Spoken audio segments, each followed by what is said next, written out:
काला साया। यूं तो बनारस घाट अपनी खूबसूरती के लिए बहुत प्रचलित है, पर घाट के किनारे कई राज लिए बैठे हैं।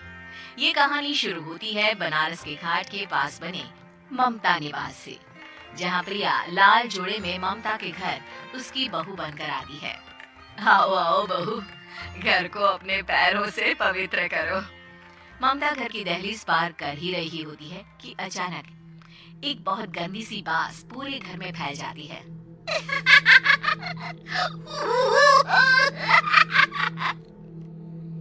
ये बदबू और ये आवाजें, ये कौन हंस रहा है माँ? अब ये पड़ोसी ना हमारे थोड़े अलग से है। कहाँ हम शाकाहारी और ये मांस मच्छी खाने वाले। छोड़, तू ध्यान मत दे और गृह प्रवेश कर।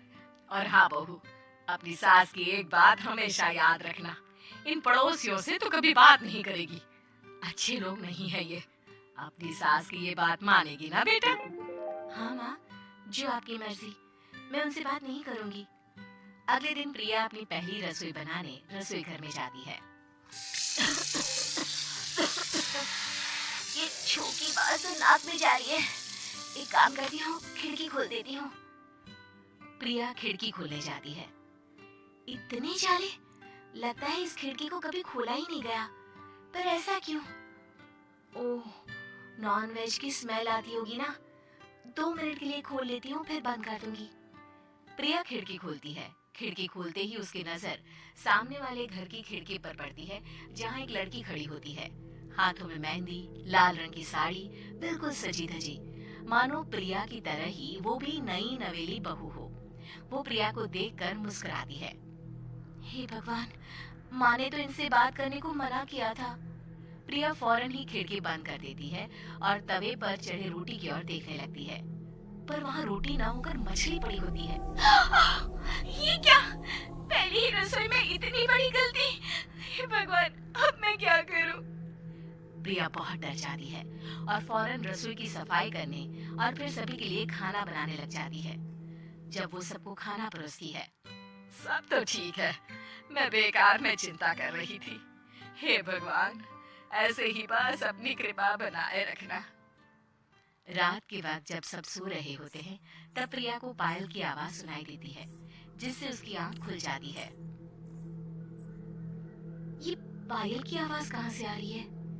प्रिया उठकर उस आवाज के पीछे छत की सीढ़ियों तक जाती है। तभी उसे बच्चे के रोने की आवाज आती है। प्रिया छत पर जाती है तो क्या देखती है? वही लाल साड़ी वाली लड़की अपनी गोद में एक नवजात बच्चे को घुमा घुमा कर सुला रही है। तभी प्रिया की नजर उसके पेट पर पड़ती है। ओह गॉड, ये तो प्रेग्नेंट भी है। सुनिए, बच्चा सो नहीं रहा है क्या? मैं कुछ मदद करूं? नहीं नहीं, आपके घर वालों को अच्छा नहीं लगेगा, मैं संभालूंगी। स्नेहा की गोद से बच्चा हाथ मारकर प्रिया की गोद में आने को छटपटाने लगता है। दोनों घर अगल बगल में बने होने के कारण प्रिया उस बच्चे को गोद में ले लेती है।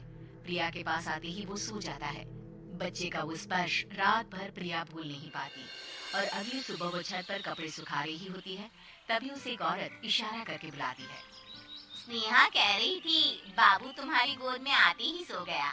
मैं गौरी, स्नेहा की माँ हूँ। बहू, घर आना, बाबू को खिला भी लेना। शाम को जब घर पर कोई नहीं रहता, बच्चे से मिलने के लिए प्रिया छिपकर अपनी पड़ोसन के घर चली जाती है और कुछ देर बच्चे को खिलाकर वापस लौट आती है। इसके कुछ दिन बाद ही प्रिया को पता चलता है कि वो माँ बनने वाली है। ममता की खुशी का ठिकाना नहीं रहता।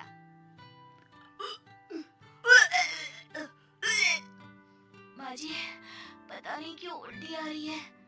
प्रिया भागती हुई वॉशरूम में जाती है तो हरे और लाल रंग की उल्टी करती है। उस उल्टी में से कीड़े निकलते हैं। ये क्या? खून और ये कीड़े! माँ! माँ! प्रिया की आवाज सुनकर ममता दौड़ कर आती है, पर बेसिन में कुछ नहीं होता। प्रिया हक्की बक्की रह जाती है। ये सब क्या हो रहा है? प्रिया घबरा जाती है और अपने कमरे में जाकर सो जाती है। डर के कारण वो इतनी थक जाती है कि उसकी आंख लग जाती है। तब उसे ऐसा लगता है उसके पेट पर मानो कोई बैठा हुआ हो। कौन हो? प्रिया के पेट पर एक 5 महीने की बच्ची बैठी हुई थी, जो बुरी तरह जली हुई थी। माँ, तुम ही मुझे लाई ना अपने पेट में। मैं तुम्हारी माँ नहीं हूँ। कौन हो तुम? माँ, देखो मैं चल गई बुरी तरह से। 6 महीने पेट में रहने को भी मुझे नहीं मिला। सहला दो ना माँ। बचाओ, बचाओ, माँ। ममता दौड़कर कमरे में आती है। प्रिया की बातें सुनकर वो सब समझ जाती है। तू कहीं बगल वाले घर में तो नहीं जाकर आई ना बहू? मुझे माफ कर दो, मैं गई थी माँ। उस घर में सब मरे हुए हैं बहू। कई साल पहले स्नेहा उस घर में बहू बनकर आई थी। कुछ ही दिन में वो एक बच्चे को जन्म देने वाली थी। पूरा घर बच्चे के आने की खुशी में खोया था कि एक दिन अचानक उस घर में आग लग गई। सब बुरी तरह जलकर मर गए। गौरी आज भी दादी बनने का इंतजार कर रही है और इसीलिए स्नेहा ने अपना अजन्मा बच्चा तुम्हारी कोख में डाल दिया। ममता ये कह रही होती कि पीछे से उसके पैरों को एक बच्चा पकड़ लेता है। दादी, दादी। माँ, स्नेहा की गोद में यही बच्चा था। ये बच्चा कौन है फिर? तेरी मौत है।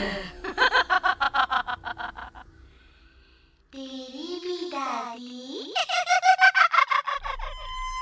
जिस चीज का ममता को डर था वही हो गया। ममता निवास के ऊपर मौत ने चादर बिछा दी थी। प्रिया का पेट ऐसे बढ़ जाता है मानो 9 महीने का हो। 2 हाथ उसके पेट से बाहर निकलते हैं। बहू, संतोष को फोन कर, किसी पंडित जी को बुला बहू। प्रिया का पति भागता हुआ घर आता है। ये तो होना ही था माँ।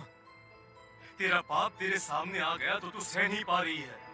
स्नेहा घर में आग लगी नहीं थी, माँ ने लगाई थी, प्रॉपर्टी की लालच में। और वो बच्चा मेरी पहली पत्नी का बच्चा है, मेरा बेटा, जो कि उस आग की चपेट का शिकार हो गया था।